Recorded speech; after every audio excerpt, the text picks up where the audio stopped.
Alhamdulillah, Alhamdulillahi antas salam wa minkas salam wa ilaika ya'udus salam. Ashhadu an la ilaha illallah rabbuna salam wa ashhadu anna Muhammadan abduhu wa rasuluhu.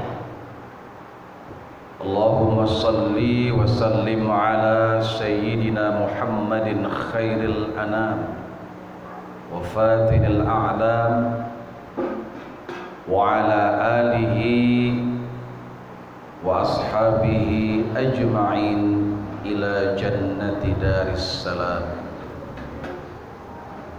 Amma ba'd. Faya ayuhan nas, usikum wa nafsi bitaqwallah, faqad fazal muttaqun.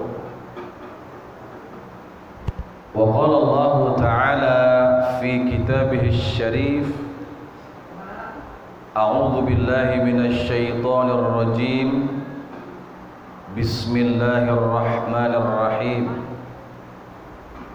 Qul ya ibadiyalladzina asrafu ala anfusihim la taqnatu birrahmatillah innallaha yaghfiru dzunuba jami'a innahu huwal ghafurur rahim. Shadaqallahul azim wa sadaqan nabiyul karim wa nahnu ala dzalika minasy syahidin wasyakirin. Kaum muslimin yang berbahagia, marilah kita senantiasa bersyukur atas kehadiran Allah sebagai implementasi ketakwaan kita kepadanya yang tak pernah lekang. Salawat dan salam kita sampaikan kepada junjungan alam Sayyidina Muhammad sallallahu alaihi wasallam. Semoga semangatnya, optimismenya menjadi contoh keteladanan bagi kita untuk menjalani kehidupan hari ini, nanti, dan yang akan datang. Adapun tema khutbah kita kali ini adalah putus asa versus sambung asa. Di pangkal tadi telah saya sebutkan di dalam surat Az-Zumar ayat 53, Qul ya ibadiyalladzina asrafu ala anfusihim la taqnatu min rahmatillah. Katakanlah, wahai hamba-hambaku yang berlebih-lebihan terhadap diri mereka, jangan berputus asa dari rahmat Allah. Innallaha yaghfiru dzunuba jami'a, sesungguhnya Allah mengampuni semua dosa yang ada. Innahu huwal ghafurur rahim, sesungguhnya Dia Maha Pengampun lagi Maha Penyayang.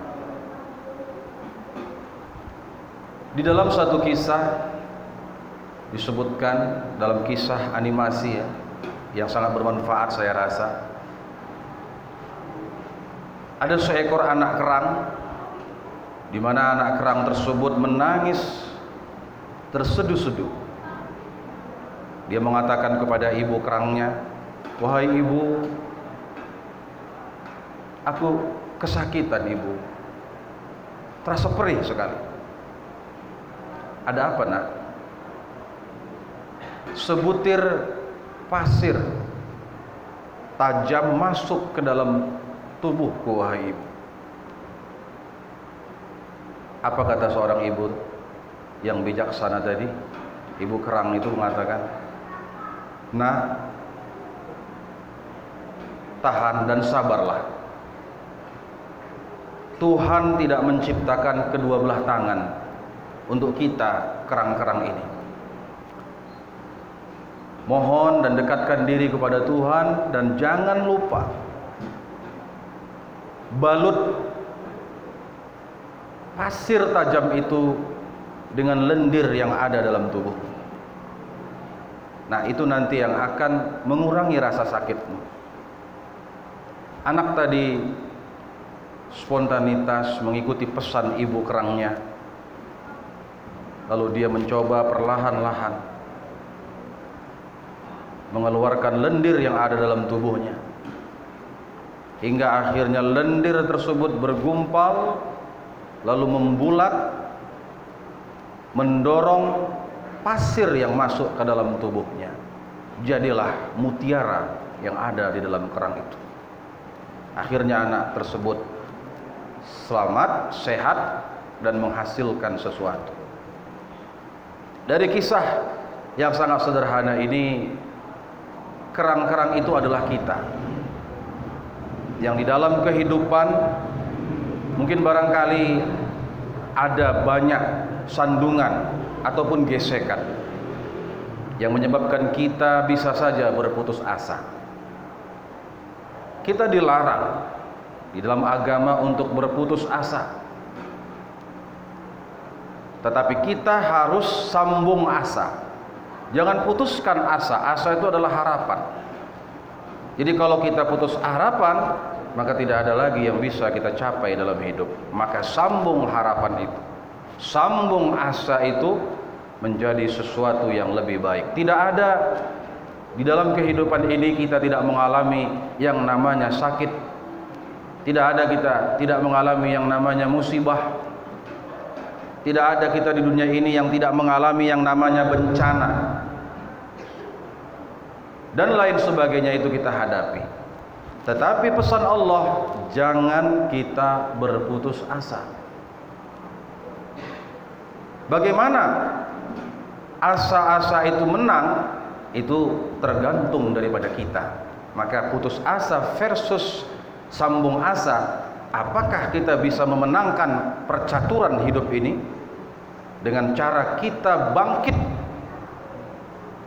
pantang menyerah, atau kita malah kalah dan berputus asa, hancur di tengah-tengah kehidupan. La taqnatu min rahmatillah. Jangan putus asa dari rahmat Allah. Al-Imam Al-Qushairi di dalam kitab tafsirnya Lataiful Isyarat memberikan motivasi kepada kita. Mengapa kita tidak boleh berputus asa? Satu, ka'annahu yaqulu, seolah-olah Allah itu mengatakan aghfir wala atruk wa a'fu wala ubqi. Yang artinya, yang pertama adalah karena aghfir, absolsi, ada pengampunan di situ. Jadi untuk apa kita berputus asa dari rahmat Allah? Karena Allah itu mengampuni semua dosa yang ada. Mau dosa kecil, mau dosa besar, Allah pasti akan ampuni kita. Nah, proses pengampunan itu, ini yang tidak boleh kita berhenti sesaat. Harus setiap hari meminta ampun, meminta rahmat kepada Allah. Sebab kalau kita berhenti, dalam hadis yang diriwayatkan oleh Imam Muslim, Nabi Muhammad sallallahu alaihi wasallam pernah bersabda, "Lau lam tudhnibu la dhahaballahu bikum, la jaa biqaumin yudhnibun fayastaghfiruna Allah fayaghfir lahum." Yang artinya, kalaulah kamu itu tak melakukan dosa, maka Allah akan melenyapkan kamu. Lalu Allah akan datangkan satu kelompok kaum di mana mereka melakukan dosa, lalu mereka meminta ampun kepada Allah, lalu Allah mengampuni mereka. Hadis ini bukan mendorong kita supaya untuk berbuat dosa, bukan. Hadis ini adalah natural, bahwa kita manusia ini nggak bisa terlepas dari yang namanya dosa dan kesalahan.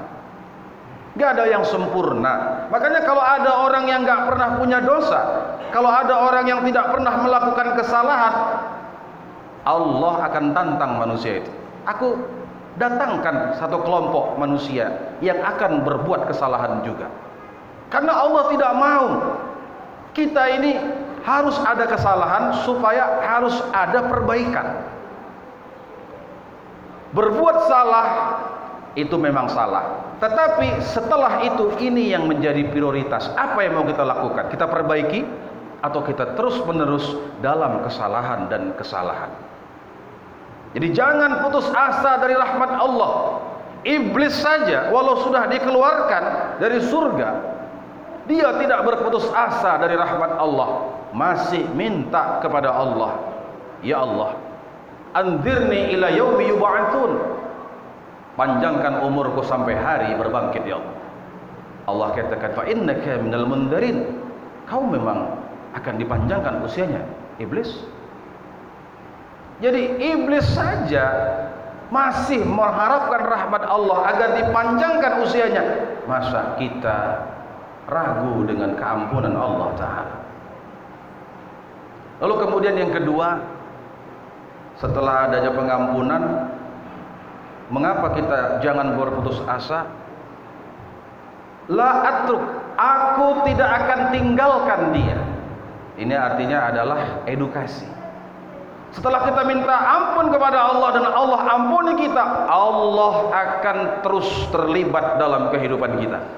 Dia akan gembleng kita, dia akan tempa kita, sehingga kita nanti terus menerus dalam kebaikan dan menghadapnya juga dalam kebaikan atau husnul khatimah.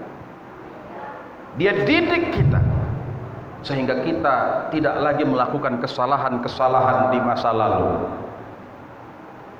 Lalu kemudian ada lagi namanya delesi atau afu. Afu itu artinya aku maafkan kesalahan manusia itu. Tadi kan diampuni, kemudian diedukasi, diberikan pendidikan.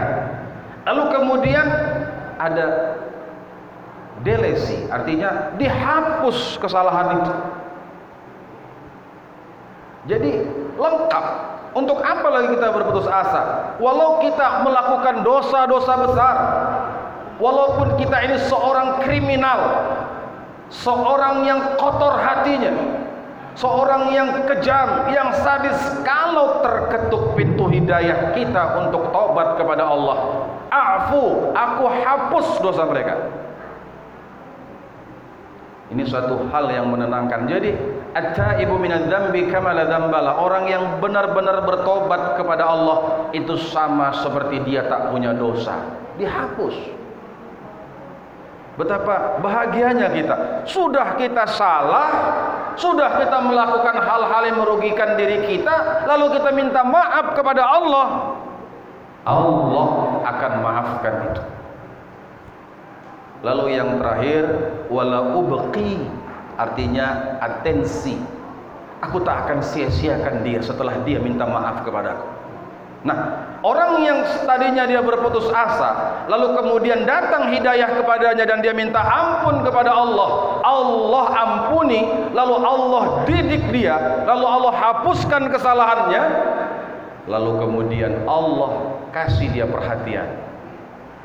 Gak dibiarkan hambanya itu susah, takkan dibiarkannya kita itu miskin, karena dia maha kaya. Kita makanya susah, makanya miskin, terlalu banyak dosa yang kita buat, kita tidak minta ampun kepada Allah. Inilah yang menyebabkan keputusasaan itu berlarut-larut, yang menyebabkan kita tidak bisa mencapai tujuan yang mulia dalam kehidupan kita. Segeralah untuk meraih ampunan Allah Ta'ala, dan jangan sampai kita berputus asa sedikit pun dari rahmat Allah. Thomas Alva Edison pernah mengatakan bahwa